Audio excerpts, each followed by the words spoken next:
It's Tuesday, March 12th, 2024, and I've got a few best bets for you. We got conference tournament action, and I'll give you a little NBA play as well. This is the free three. Let's dive into it. What's up, guys? It's your boy Noble Living back with another DYF Bets video where I'm breaking down my favorite picks and plays of the day as you just try to get to the bag together and make some money. I'm sorry if you hear a little bit of chatter or bird noise. I'm not sitting outside. Still traveling, but listen, we can still get winners because that's the beauty of sports betting. You can make money anywhere, anytime, any place. Been a little while since I updated you on our record, so let's go through it. Yesterday, I gave you a quick short, went 2-0 on those plays. ETSU spread, no sweat bet there. And then Warriors on the spread, no Steph Curry, no problem. 2-0 on the Monday card. On Saturday, I gave you guys another short as well. We went 3-2 on that card as we cashed on Marquette spread, Creighton spread, and Drake spread. We did lose on Iowa State spread in the Bryant and UNCG parlay, but that's okay. Over the last 2 days on the channel, 5-2, can't be too mad at that. Look at our 2024 record. Look at our March record, 2016-1, not too bad. College basketball, whoa, let's go. Heating up as we head into the NCAA tournament time. Now this is the time to get hot, baby.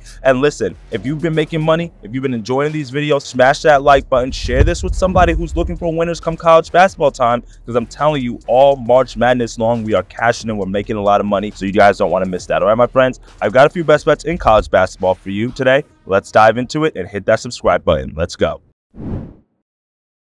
For my first best bet of the day, we're going to go to the NBA. I'm going to get this NBA pick out of the way real quick, and we're going to go to this Boston Celtics Utah Jazz matchup, and I'm going to take the Celtics team total over 119.5 here, minus 110 odds. Now, let me mention this here. I actually like the halftime line better, or the first half line for the Celtics. It hasn't dropped yet on my book. It might have come out on your book, or by the time you watch this. If it's at 59.5 like it was yesterday in their game against the Blazers, take that. If it's 60.5, take it. Now, that is kind of like the number. Anything over 16.5, we're not taking it. But I like this 119.5 number because it's kind of like half of the halftime number. But the Celtics are a strong first half team. That's why I really want the first half. But they should go over this total because they're playing the Utah Jazz today, who the Utah Jazz are just not really good defensively. Bottom 5 in the NBA in terms of points allowed per game, averaging about 120 points allowed per game. And there's Boston Celtics on the other side. We know how potent that offense can be for the Celtics. They're in the top 5 in the NBA in points per game, averaging over 121 points per game. You love to see that. And then even though they're on the road in this matchup, I think this matchup favors the Celtics because they kind of turned it around. We saw them lose a few games earlier last week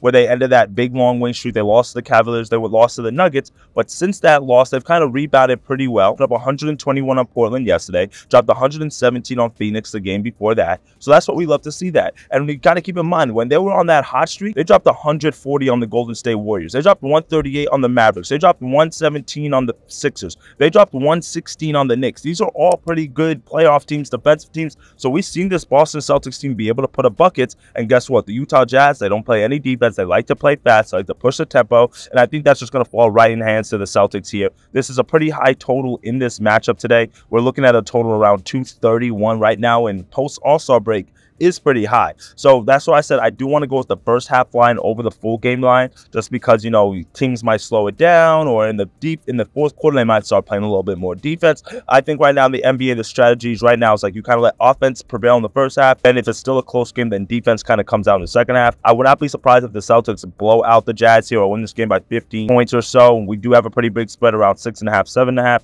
They should cover that, but I'm not going to lay those points. I'm just going to go with the offense here. Give me the Celtics team total over 119.5, as they've been able to drop buckets all season long. And the one match they played the Jazz this year, they scored 126 points in that game. So I'm expecting something very similar today. No overthink it. Celtics team total over 119.5. But like I said, go with the first half line if it's over 59 or 60 on your book, but we'll just got to wait for that to come out. For my second best bet of the day, we're going to go to a college basketball matchup, and it's going to be a game that's going to be a little bit ugly. You guys might not agree with it, but I'm going to go with the Miami Hurricanes on the money line, minus 120 odds against Boston College. Now, Miami has been struggling very heavily. This has not been the same Miami team that we've seen in years past. I mean, they started off the season pretty strong, but they've dropped their last 9 conference games in a row. That's right. They were 6-5 in conference, and now they finished off the season 6-14. That's crazy. So you're probably saying to yourself, Noble, why would you take this Miami team, and they lost to Boston College twice during that 9-game losing streak? Why would you take them now in the playoffs?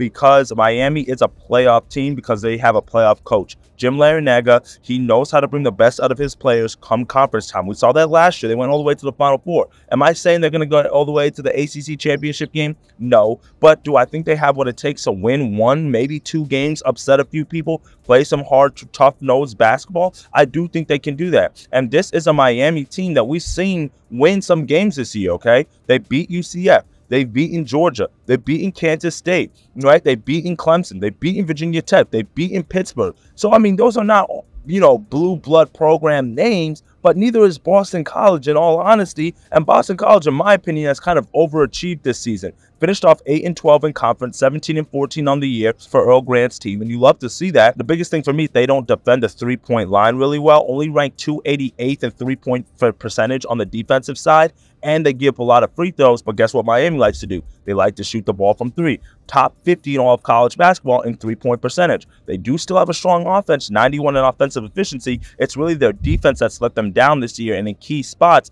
that's really what's come back to bite them. But hey, here we are now. Conference tournament, the slate is 0-0. Kind of have to throw off some of the things in the regular season. I've mentioned it before. It's very hard to beat a team 3 times. And I think Boston College, I don't know if they're going to get it done. Ken Palm has this as a 1-point win for Boston College. I think because of the neutral site, because of Jim Larinaga's coaching style and his ability to bring the best of his players in tournament positions, and this team's experience in playing in big positions and big key games like this, I do want to say that Miami should be able to get this win in the first round of the ACC tournament. So, just a little sprinkle here on the money line, nothing too crazy, but I do think they're going to get it done against Boston College. So take that as their second best bet of the day. Now, our third and final best bet of the day is going to be a money line parlay between two teams that should be able to get it done in their conference tournaments, and we're going to take Oakland on the money line. Parlay that with Mary Mac on the money line. That gets you to plus 102 odds. Now let's go look at Oakland real quick. Oakland's been a team that we've been backing pretty heavily this year, especially in conference play, because I like Oakland. They're the best team in the Horizon League, 22-11 on the year,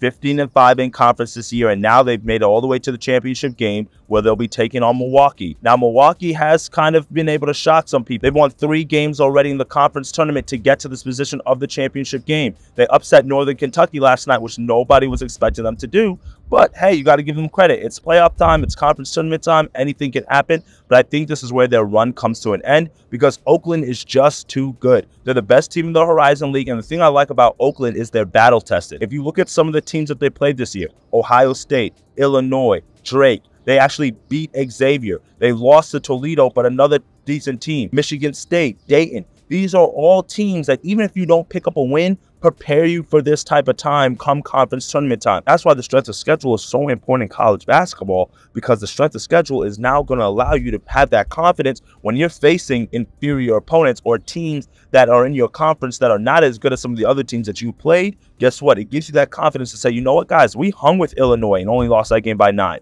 We played Ohio State, only lost that game by 6. We lost to the Drake Bulldogs that just made the NCAA tournament and beat Indiana State by only 7 points. We beat Xavier at their spot. It's like these are all things that your coach is hyping you up. He's prepping you for. He understands what those kind of foundational games early in the season mean now late in the season. And I get it. Slate is clean, 0-0. That really doesn't matter. But when you've picked up wins before and now you've gotten key wins against Cleveland State, Purdue, Fort Wayne, and that Cleveland State win was no easy win for Oakland. They had to battle and grind that one out. I think that pays dividends when you're playing a team like Milwaukee, who's feeling themselves, who's hot, and is coming into this tournament with a little bit of swagger. Now, these two teams played twice in the regular season. Oakland won both of the matchups. Oakland won the first game at their place by 5. They won in double overtime when they went to Milwaukee. But again, Oakland pulled out the win. That game should give Milwaukee some confidence to say that, hey, we can stay with this Oakland team. But the biggest thing that I think is going to be a problem for Milwaukee is their defense. Ranked 312 in defensive efficiency, and they also give a ton of free throws.